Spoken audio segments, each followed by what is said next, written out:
May tanong ako, estudyante trader. Okay. Ito may kinalaman sa mga kabataan, yung mga nararanasan nilang mga challenges. Mm. Isa yung depression. Sa opinion mo, ano yung pinakakaraniwang dahilan? O yung gagalingan, bakit maraming kabataan na nade-depress sa panahon ito? Sa panahong ito kasi lahat ay instant na. At sinasabi rin nila, hindi naman po sana yung mga kabataan daw ngayon mas sensitive, no, kaysa sa kabataan noon. But hindi yun ang point dito. Ang point natin kung paano dinadala ng mga kabataang yun yung mga problema nila minsan sa kanilang buhay, sa loob ng bahay nila, o mapa-financial o mapa-edukasyon, nagko-compound siya. So I think yung isa sa mga factors talaga dito yung lungkot na dinadala mo at minsan hindi mo ma-voice out. Wala ka mapagsabihan ito, maybe sa kaibigan mo o sa pamilya mo, hindi ka makapag-open up. Kaya napaka-importante talaga papasok dito yung syempre guidance ng magulang or ng guardian, o kung wala naman talaga yung friends, no, yung social belongingness mo, no, sa mga tao. Kaya sa tingin natin napaka-importante rin dito na syempre may pananampalataya tayo sa Diyos, kasi maraming factors maybe yung pera. No, pagka wala kang pera, sobrang nakaka-depress. Pag sobrang daming pera, hindi mo rin alam kung paano gagastusin. At yun, hanggang sa lunurin ka na ng mundo, no, dito sa mundong ginagalawan natin. Kasi ang daming kasiyahan, na minsan yung kasiyahan na yun temporary lang, at hindi naman ito yung tunay na kasiyahan na at kapayapaan na hinahanap natin sa puso natin. Kaya yun yung take ko dyan. May follow-up question ako. Follow-up. Alright. Nabanggit mo yung kapayapaan, yung inner peace. Sa palagay mo, paano ma-achieve ng isang kabataan yung tinatawag yung inner peace para sa'yo?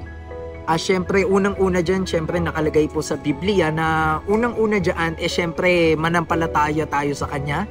Okay? Dapat meron tayong kinikilalang highest creator, no, sa atin, dahil kung halimbawa, kinikredit lahat natin sa atin, lalaki ulo natin, pagbabago yung pamumuhay natin. So, it will ended up pa rin na gano'n, madedepress ka, malulungkot ka. Say, feeling mo, ikaw lang mag-isa dun sa taas, no, at wala nang makakaramay sa'yo. Napaka-importante pa dyan, yun nga, nasabi ko na yung guidance po ng magulang, ng guardian, no, mahalin natin sila, no, gaya ng pagmamahal natin sa sarili po natin, yung mga kapwa natin.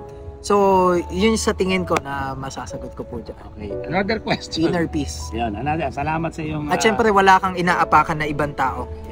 You serve your purpose. Paganda lang yung sagot. In relation pa rin sa depression, para sa iyo, ano yung mga pwede mong gawin para totally ma-overcome mo itong depression? Ano yung mga pwedeng gawin mong activities?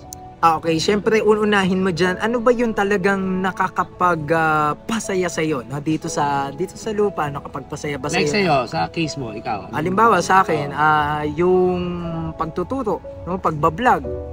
Talagang parang nalilibang lang ako. Passion mo. Yung passion mo, gagawin mo yun, yung purpose mo, hanapin mo yun. Para nang sa gayon, makikita mo na may saysay ka dito sa mundo, no? You serve your purpose. Ibig sabihin, nilagay ka ni Lord, no? Pinadala ka dito para nang sa gayon, syempre makatulong ka din sa ibang tao, you contribute as well to other people, to other youth as well. Hindi ka lang kumikita, hindi lang benefit para sa iyo, but the ultimate goal is actually to contribute to other people para nang sa gayon, maibahagi din natin kung ano yung meron na tayo. That's all, estudyante trader? Yes, that's all. Okay, maraming salamat sa yung mga binigay na kasagutan. Sana kahit paano yung mga kabataan na makakapanood nito ay nabigyan namin ng ng hope, ng enlightenment. Karoon lang sila ng laban lang. Oh, yes. Sabi nga ni DJ Master, gamitin natin yung outro niya.